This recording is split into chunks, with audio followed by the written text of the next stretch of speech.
Okay, so they're at Marcia's house, and obviously this is into the future. And when she gets there, she gets closed. The walls close in on her. You know, they're changing. The house changes at a push of a button or something, whatever. And at the end, they were doing some virtual reality thing where they're literally swimming in the ocean. Chapter 6. Gavin was astonished to find himself still in the heart of the city. He had expected Professor Ogden to work in a laboratory on an industrial estate. His father noticed his surprise. He works from home. You don't need that much space in his line of work. It's like architecture. We create large buildings from inside small offices. What exactly does Professor Ogden do? Said Gavin as they walked along. He had not thought to ask before and realized that he had only a vague idea of some kind of scientist. He was some kind of scientist. From the time it took him to reply, Mr. Bell was not a lot clearer in his own mind. He's an inventor, I'd say, a designer. I met him when he came to visit us. I met him when he came to advise us about an intelligent building we were having problems with. It turned out not to be very intelligent. It kept letting everyone into the house except the owners. Professor Ogden devised a solution, but he doesn't talk much about his work. Mr. Bell was leading them down a warren of narrow streets. To Gavin's surprise, my tripod's in the way. To Gavin's surprise, passerby nodded and smiled at them. This was certainly friendlier than Winston Avenue. All the same, he couldn't help casting anxious looks around him in case a marauder should be lurking. The buildings were even older than the ones they had passed on the bus, but much less high. At last, Mr. Bell stopped in front of a whitewashed brick house that would have looked more at home in the countryside. "Good evening, Mr. Bell." "Good evening, Gavin," said a disembodied voice. Gavin jumped. It was such an old-fashioned house that he hadn't expected any new technology. He climbed to the top step and peered at the door. The door opened, and he found himself virtually nose to chest with a stocky man. His father stepped forward and shook the man's hand. "Hello, Professor." "Good to see you, Peter," said the professor. He offered his hand to Gavin, who took it a little awkwardly. How did the door see us?" The professor smiled. "Technology," he said. "Or, if you prefer, magic. It's all the same." He ushered them in and took their coats. Gavin tried not to stare. Although he did not seem particularly old, the professor's thick head of hair was completely white. Through an open door, Gavin spotted a neat, carpeted sitting room. Professor Ogden noticed his disappointment. "Shall we go straight to the lab?" He briskly led them up 2 flights of stairs to the top of the house. Undetectably, the atmosphere changed. It was as if they had climbed a great height, the top of an alpine mountain, for instance. Gavin and his father instinctively drew deep breaths to fill their lungs with clear, fresh air. The professor watched them. A panel on the wall slid open, and the laboratory was revealed. It was a large room that ran the width of the house. The far wall was a series of tall windows, and at one end of the room were rows of computers. 4 or 5 robots of a type Gavin did not recognize sat in front of the screens. The other end of the room was half hidden by a large whiteboard. A group of people stood beside it, using their hands to give images around and move images around and write symbols. Those who glanced at Gavin and his father as they entered quickly turned back to their work. The professor invited them to sit down at the round table in the corner, then excused himself for a moment. A robot appeared with a tray of tea, biscuits, and a soft drink for Gavin. Looking about him, Gavin felt dejected. And by the way, this is British, and biscuits are cookies. In his view, an inventor's laboratory should be exciting and dynamic, a fairground of fast-moving graphics and simulations where designers whispered top-secret ideas to one another. The resemblance to his father's office was not at all what he had expected, nor were tea and biscuits. As he gazed around the room, he caught a movement in the corner of his eyes. He turned his head, and the object came into view. It was a luminous ball floating in the air. He watched as it wafted across the room. No one else seemed to have noticed it. His father was pouring himself a cup of tea, and Gavin was too stunned to call to him. In a flash, the ball's high light passed beyond its perimeter, like the rays of a miniature sun. The next moment, its large edge was clearly defined again. Gavin thought the outpouring of light must have been a trick of the light. The ball approached the table and hovered there for an instant. Mr. Bell, reaching for a biscuit, was oblivious. The workers in the room had their heads down or were deep in conversation with each other. The ball floated on toward the far wall and appeared to sail through a window pane. Gavin blinked. He hadn't imagined it. He hadn't imagined it. The ball had vanished. But how could it have passed through a sheet of glass? Perhaps he had imagined the ball of light in the first place. No, he'd seen it all right. Dad, he began. But at that moment, Professor Ogden emerged from behind the whiteboard, and joined them at the table. I've got a surprise for you, he said, beaming. I must confess, I was a little anxious since EGR3 is the only a prototype. But now I've tidied up one or two local difficulties. I think we can solve your problem in return for a little, shall we say, ground-level research? Even Mr. Bell seemed to find this hard to follow. Are you saying you might have a robot for us? He asked. Precisely, said the professor. We have been working on this model for some time. It's a rather groundbreaking experiment, if I might say so. But it's too soon to launch it on the world. Indeed, we shall have to think carefully how we might do that.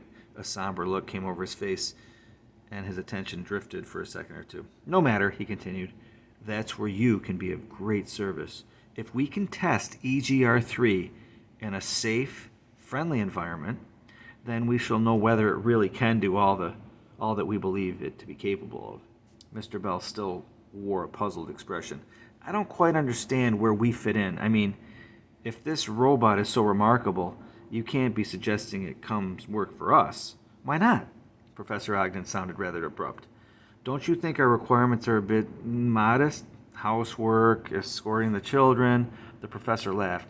Can you remember what robots were first used for in the 20th century? I know, said Gavin, working in factories, making cars and fridges, those sorts of things. Exactly. All a robot needed to quote-unquote know was how to do its particular task. It had only one thing to do, and it stayed in the same place to do it. Do you know how long it took us scientists to build a robot that can see and hear and reason and move around? Decades! Imagine boiling an egg. Gavin frowned at this new chain of thought. What had boiling an egg got to do with inventing robots? It's about the simplest cooking you can do, went on the professor. But if you stop and think about it, it's actually a complicated task. Judging the amount of water to cover the egg, putting the egg in the pan without breaking it, recognizing if the water has boiled dry, judging when the egg is done, knowing that if you tip the pan empty, the water will... Knowing that if you tip the pan to empty the water, the egg will fall out as well. He's poaching eggs, by the way, which is very British, where you actually put water in a frying pan. When I was little, mused Gavin, I used to copy Mom and Dad filling a saucepan with water. But I never knew you should turn the tap off, and the water used to overflow, and my sleeves always got soaked. That's it exactly, cried the professor. But you learn. Now, most robots have this information put in their database by the manufacturer. It's got easier to do over the years because we've been able to build on the knowledge of previous robots. But the dream has always been to build a robot that could learn and therefore think for itself. He stopped talking as if lost in a world of his own. Gavin and his father exchanged glances and waited. Eventually, Mr. Bell prompted him. And EGR3? The professor pursed his lips as if concentrating on a difficult problem. Of course, he said thoughtfully. I can hardly expect you to take on EGR3 without some idea of its unique properties. However, I must stress that this information is highly confidential. Gavin was agog. Unlikely as it had seemed, the professor was involved in top-secret work after all. Commercially sensitive, I suppose, said Gavin's dad knowingly. In a way. Professor Ogden fell silent, and Mr. Bell wondered whether to repeat his question. Before he could speak, the professor said simply, It knows nothing. Gavin and his father were taken aback. Well, began Mr. Bell, struggling to be polite, it is quite ready for the outside world in that case. Is it quite ready for the outside world in that case? His friend chuckled. It knows nothing in the sense that we have not taught it anything. Unlike other robots, which come programmed with information about the world, EGR3 began life ignorant, just like a baby. It knows quite a bit now, in fact, but everything it knows it has learnt for itself. But I thought you said it hadn't been out in the world, said Mr. Bell. True. So how can it have learnt much? As I said, we designed the EGR3 to be like a newborn baby, a stranger to the world. Then we realized two things. The first is that no baby is completely ignorant. Babies are born with certain abilities. To recognize their mother, to signal when they're hungry or thirsty, for example. They are quote-unquote programmed to crawl and walk, to acquire language, and so on. If the mind of our robot were really a clean slate, would it ever learn anything at all? Secondly, even if we programmed it with the early abilities of a baby, it would take years before it was even talking. The professor was very excited now, speaking rapidly. So, we cheated somewhat, he went on. We programmed EGR3 with a child's vocabulary. Then for months we placed it in imaginary situations in which to learn about the world. Although it's been no further than this house, it has a good deal of knowledge about water, rivers, and seas, buildings, woods, the dangers of falling, of losing its way. Gavin interrupted. You mean it's learned from simulations? Exactly. And from talking about its experiences to me and my researches. I still don't understand where we fit in, said Mr. Bell. The professor merely looked down at his feet, as if the answer might be written on his shoes. Gavin glanced round at the windows, vaguely hoping the luminous ball might reappear. He noticed that it had become quite dark outside. They had been discussing robots for a long time. At last, Professor Ogden looked up. EGR3 knows enough to ensure its survival in the physical world, but what it knows at present is a drop in the ocean compared to what it has the potential to know. Besides, he broke off again. Gavin was growing exasperated. What was it that was so important and yet so difficult for the professor to say? Professor Ogden stood up and moved away from the table. When next he spoke, his voice was soft and low, as if he were talking to himself. We can teach it about the physical world, but we can't teach it about life. Mr. Bell cleared his throat. I'm not sure what you mean. The professor turned to him and smiled almost sadly. Love, loyalty, kindness, joy, compassion, courage, fear, envy, anger, loss. Feelings? But robots don't have feelings, do they, Dad? Gavin's father shrugged and looked uncomfortable. The professor continued as if he hadn't heard them. You can't teach those things in computer simulations. You want us to teach, began Mr. Bell. Professor Ogden said, I'm not asking you to be its teacher. I'm asking you to be its family. EGR3 will learn right and wrong, just as your children are learning. Gavin could tell by his dad's face that he was at a loss of what to do. He looked as if someone had offered him a fortune and wanted him to eat rattlesnakes in return. Gavin wondered what was the big dilemma.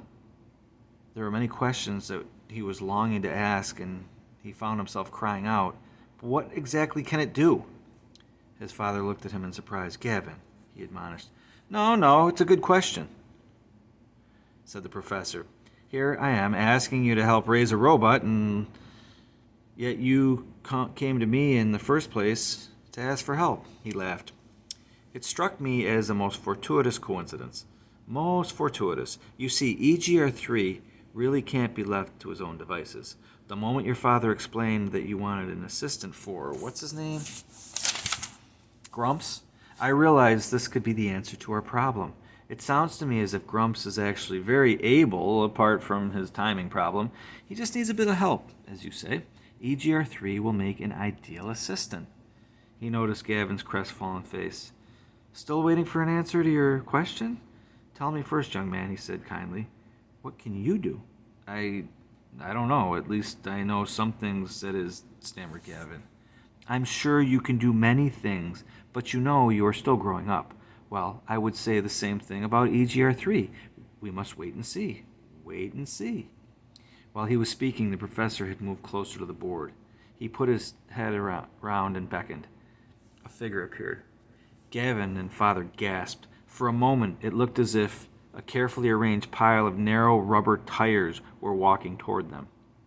Then they identified a face that had wide rubbery lips, a nub of a nose, and round eyes looking somewhat startled. Professor Ogden was beaming. He placed his hands on the shoulders of the new arrival and announced, in an unexpectedly tremulous voice, Let me introduce you, EGR3! Can I really Come home? Can I really come home with you? Are you really going to help me learn about life? The robot's male voice was warm and surprisingly expressive. And Professor Ogden says you have another robot. But I'm forgetting my manners. He stretched out a rubbery hand. How do you do, Mr. Bell? And you must be Gavin. The lips parted in a smile. I've never met a boy before. A short time later, they were standing on the steps outside the professor's house saying goodbye. Is there anything else we need to know? Said Mr. Bell nervously. I don't think so, said Professor Ogden. I'll call you in a few weeks to see how things are progressing. Can I ask you a question? Of course, Gavin. I thought I saw something in your lab, a sort of ball. You did, said the professor carelessly. Sphere. He made a move to shake Mr. Bell's hand, and Gavin understood that the subject was closed. Could I just ask one more thing? What happened to EGR 1 and 2? The professor turned back to Gavin. He looked pleased. I wondered if you would ask that. Let me see. How to put it in a nutshell. Our first model, EGR1, was very successful in learning. Unfortunately, each time it learned something new, it forgot its previous knowledge. We tried everything to improve its memory, but to no effect.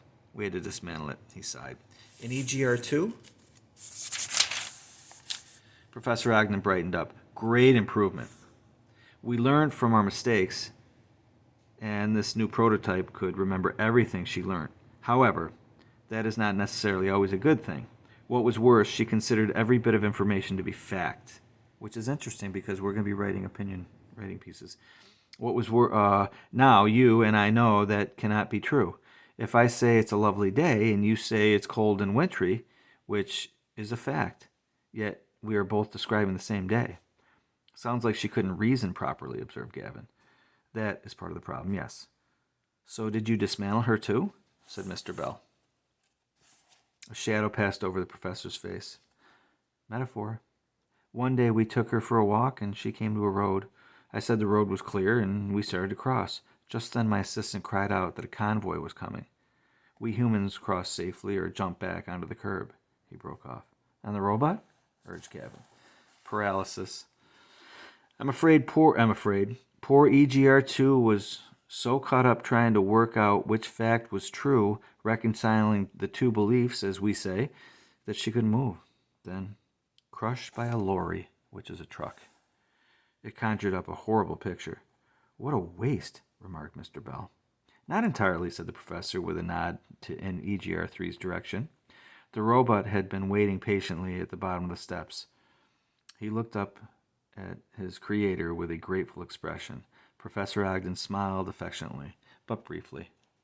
Time to go, he said. This robot spit on the page. So I don't know about this EGR3. I'm sad for Grumps. But you know, this is a time when technology, and we have smartphones now. This is just the next step where you actually have these robots walking around. Okay, bye.